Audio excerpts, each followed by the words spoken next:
Du port de Beyrouth, il ne reste que des décombres. Seules les structures métalliques et les grues tiennent encore debout. Les déflagrations ont mis à terre un pays déjà à genoux. La moitié de la ville est détruite. Des centaines de milliers d'habitants sont sans domicile.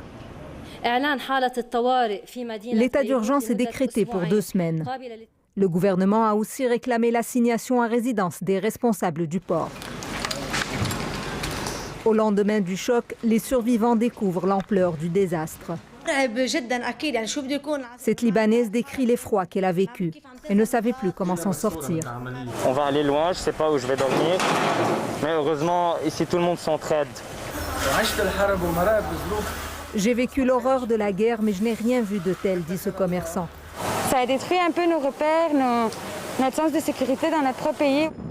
Dans le port de la ville et non loin du site du drame, le principal silo de grains a été détruit, laissant le pays avec moins d'1 mois de réserve de céréales. Dans les décombres, on recherche encore les victimes. L'aide internationale s'organise. La Russie achemine des médicaments et envoie du personnel médical. La Grèce et le Qatar font de même. 3 hôpitaux de Beyrouth ne sont plus opérationnels. 2 autres ne le sont qu'à moitié. Dans un message posté en arabe sur Twitter, l'hôpital Echilov de Tel Aviv en Israël propose d'accueillir des blessés. L'aide de l'OMS est en route. L'aide couvrira 1000 interventions traumatologiques et jusqu'à 1000 interventions chirurgicales nécessaires.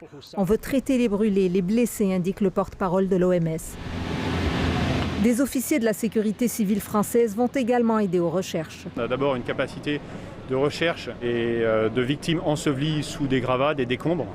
Voilà, donc pour ça, on utilise des moyens techniques. On a 3 chiens.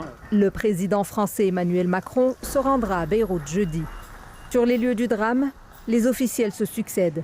Tous réclament une enquête. Nous sommes déterminés à mener les investigations et à établir les circonstances de ce drame le plus vite possible, dit le président libanais. Au-delà de la douleur, la colère des Libanais se fait entendre dans le centre-ville de Beyrouth.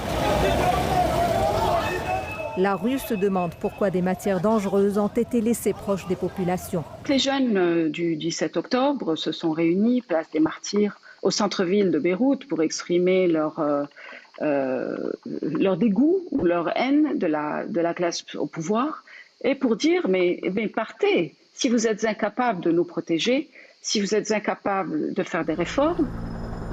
Beyrouth a été anéanti par le souffle de l'explosion.